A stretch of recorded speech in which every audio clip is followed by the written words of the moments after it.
দেখতেই পাচ্ছ আমরা আজকে বৃহস্পতিবার দুপুরবেলা চলে এসেছি রায়রা নদীর ধারে।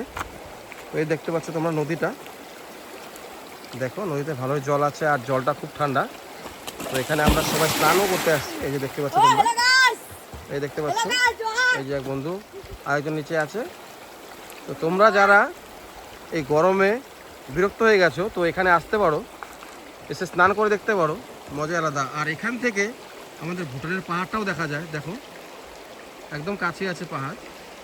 তো দেখো খুব সুন্দর একটা দৃশ্য, খুব সুন্দর একটা জায়গা। তো তোমরা যারা এখনও আসোনি রায়রা নদীর ধারে তো তোমরা চলে এসো, তোমাদেরও নিশ্চয়ই খুব ভালো লাগবে। যারা ফ্যামিলি নিয়ে আসতে চাও ফ্যামিলি নিয়েও আসতে পারো। পিকনিক, এখানে পিকনিক স্পটও আছে। তো দেখতে পাচ্ছ আমি তোমাদের সম্পূর্ণটা দেখাচ্ছি, দেখতে পাচ্ছ নিশ্চয়ই। তো আশা করি সবার খুব ভালো লাগবে ভিডিওটা। আর যার যার ভালো লাগবে ভিডিওটা তারা নিশ্চয়ই এখানে এসে একবার হলেও ঘুরে যাও। ধন্যবাদ সবাইকে এই ভিডিওটা দেখার, সবাইকে অনুরোধ রইল, ধন্যবাদ।